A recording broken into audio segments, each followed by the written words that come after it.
But let's get through this. The first card that we have coming up for you is the moon. And that's in the position of the underlying energy for your reading. Now, the moon can often indicate confusion, things not being as they seem. It can sometimes say that we're not in possession of all the facts, that there are things going on that we don't know about.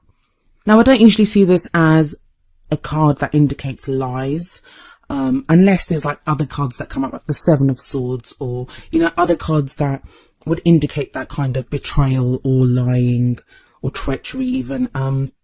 Looking ahead at some of the other cards, I just kind of feel like you don't see everything clearly right now. That's not a bad thing. It's kind of suggesting to you to go by your intuition, to go by your gut feeling.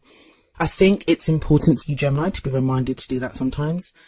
You are an air sign, and I mean, I should know, I have an Aquarius sun, so I know how it is. We often rely solely on our logic and, you know, how we process things and work through them at a very logical level. But when the moon comes up, especially for a sign like you, it can be that you're not getting that kind of input for you to logically process information. Now, that can be disconcerting, but that doesn't mean that you cannot still know what to do or know which direction to go in. You just have to rely on your intuition and your gut feelings. I often see the moon card as being, as we're on a path, and if we were walking that path in the sunlight, we'd be able to see exactly where we were going and know what was around us. When the moon comes up, we're still walking that path, but we can't see things clearly. Now, you can keep going on faith, knowing that you're going in the right direction, or you can stop, or you can be afraid. The choice is yours. I feel that a lot of you, even if you don't have all the information right now, you are still moving forward. You are still going in that direction. Why do I say this? Well, you have some great cards coming up in the rest of your reading, but if we move on to the card that's at the heart of the reading, what indicates your current problem or circumstance, we have the Queen of Cups. Now, this may indicate you or indicate someone that you're either with, like your partner, or someone that you're interested in. This can even indicate the kind of person that you want to be with.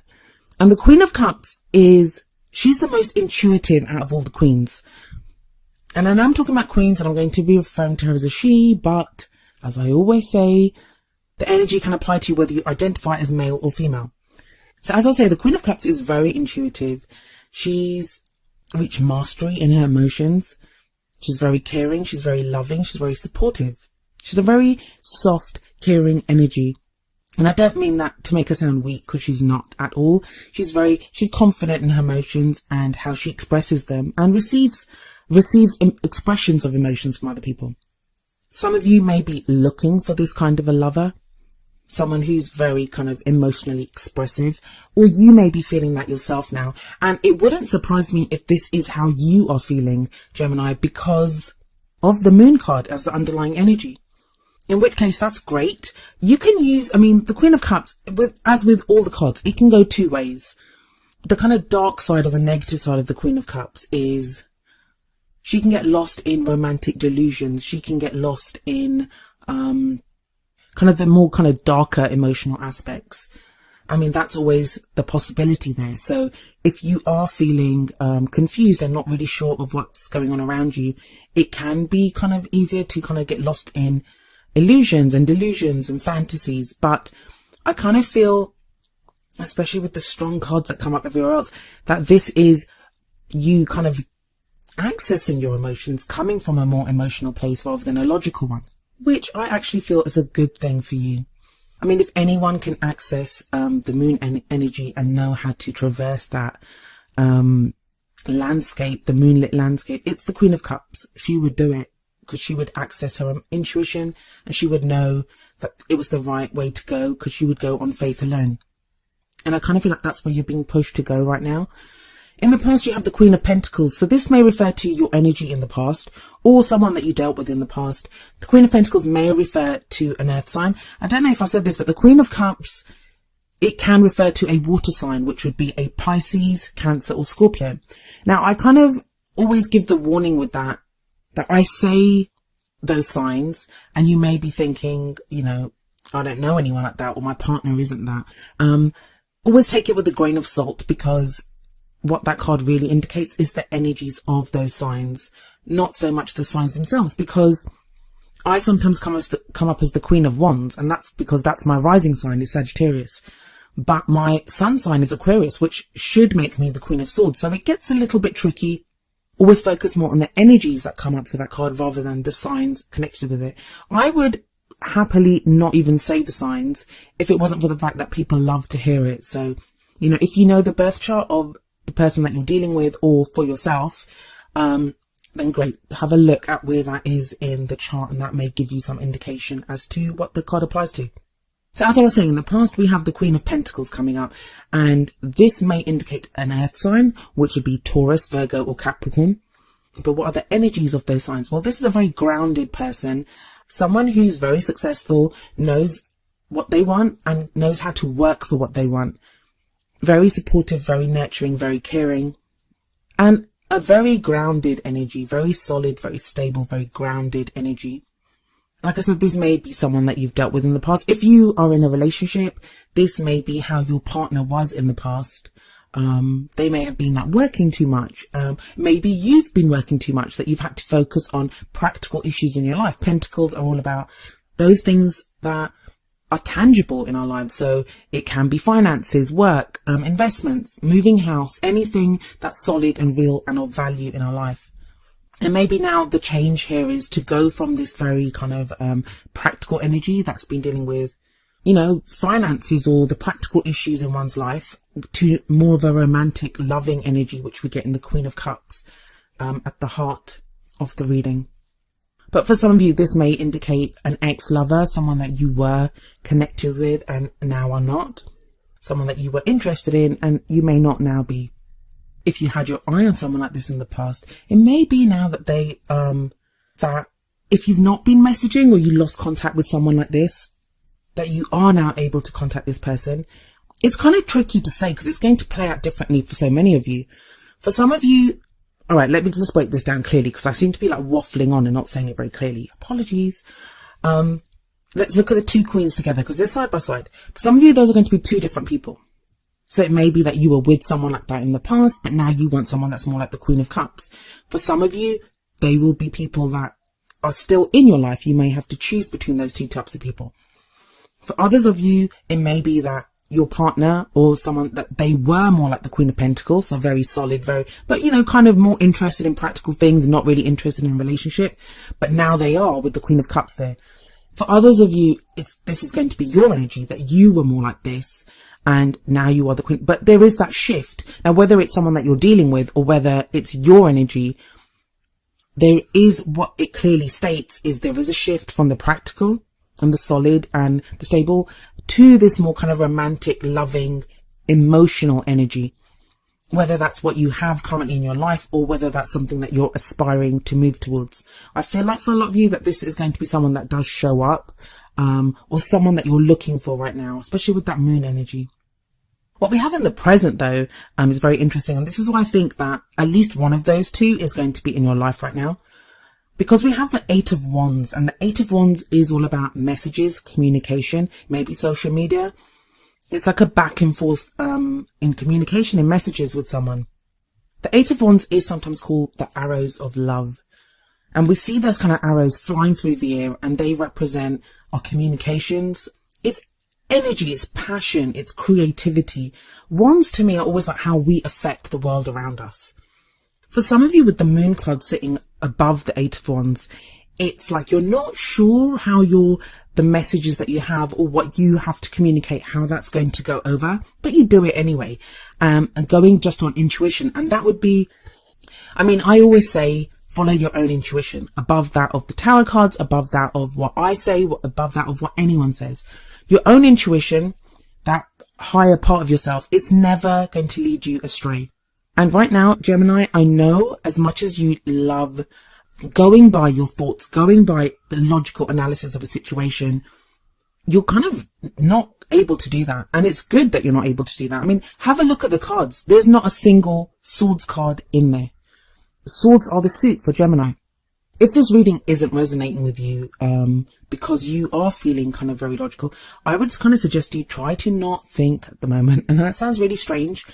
But there is kind of logic to that. Mercury, which is your ruler, was retrograde for like most of December, then went direct beginning of January, but has been in its shadow period until for most of January.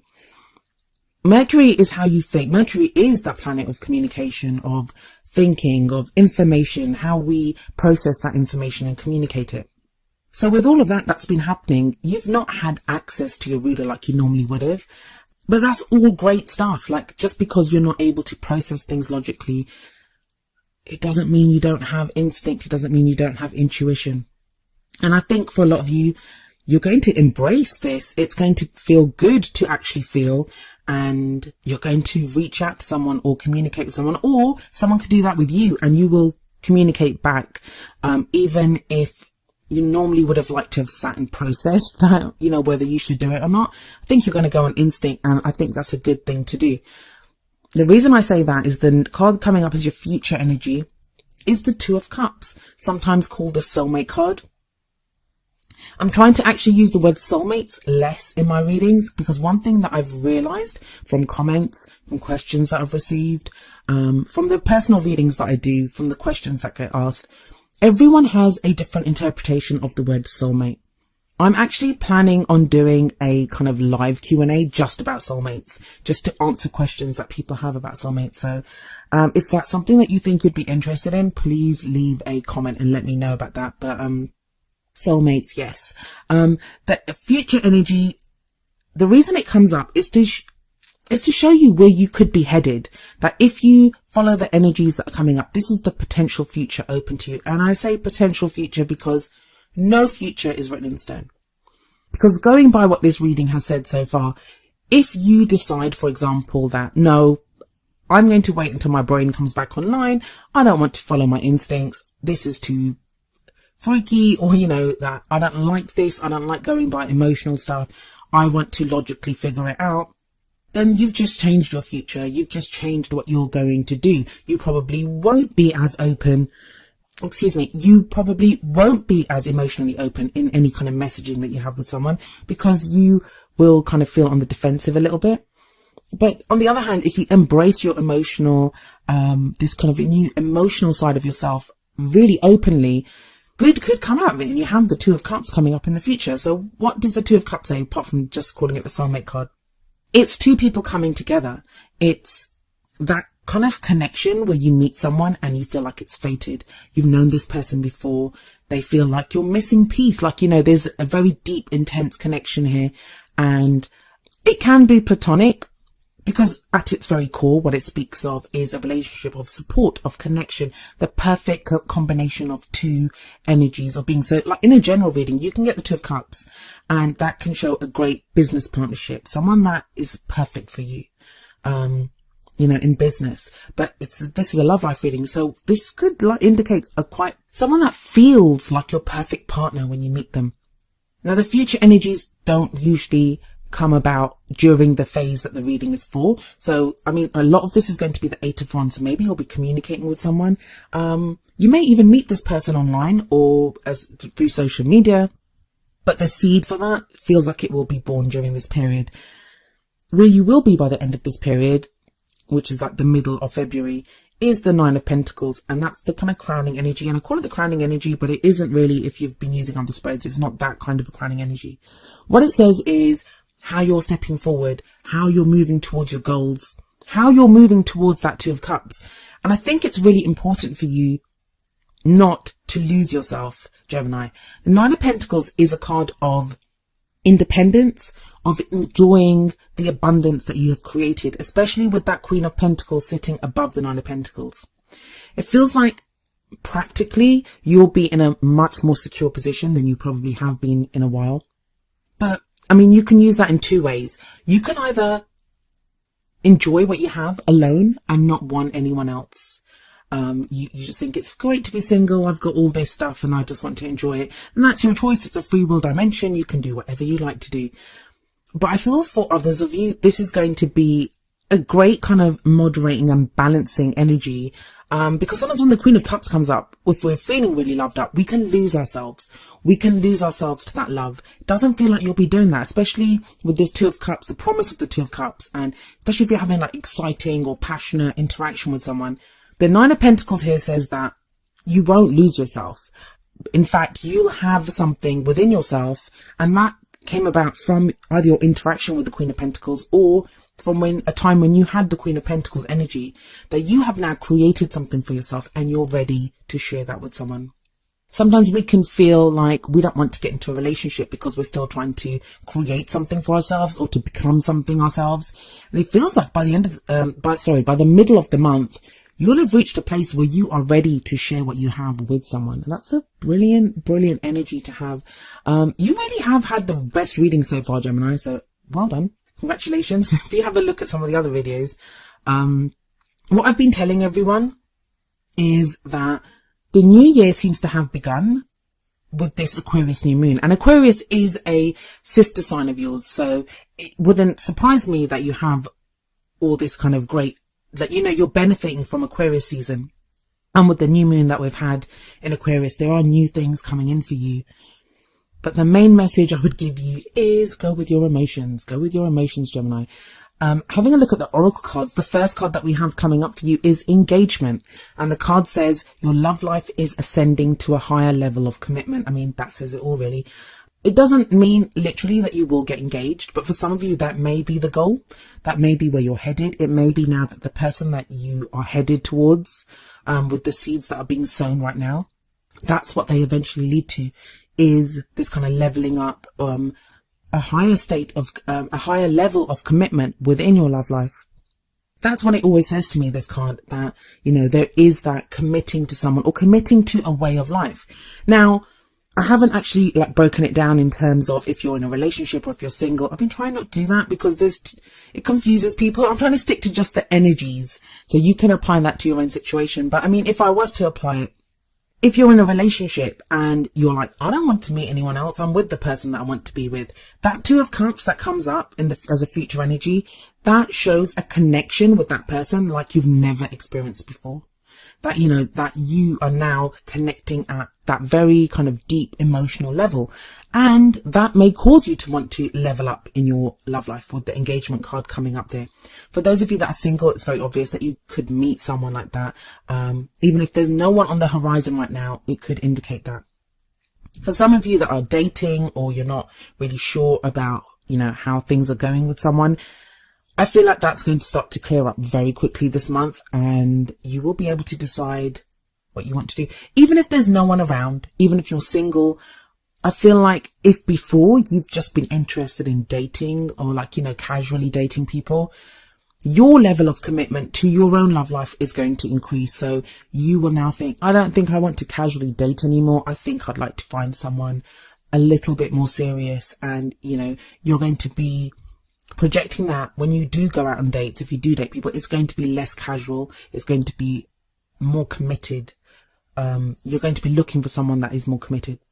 And then the other card that I have for you from the Whispers of Love Oracle deck is appreciate this moment. And the card says each and every situation has an opportunity to grow and find love. And I feel like, yeah, that's what you're going to discover. That is how you're going to feel, especially if you're walking around feeling like the Queen of Cups, or if someone like that comes into your life. That is such a loving, abundant energy. When you feel like that, when you have nothing but love to give people, then you're going to express that love, whether you're getting coffee in Starbucks or whether you're talking to someone online. You have that potential to find love wherever you go. And if you're in a relationship, love is going to grow from that. Even if the other person is being like resistant or in their own heads or doing something themselves, when you express love, how can they not respond with love as well?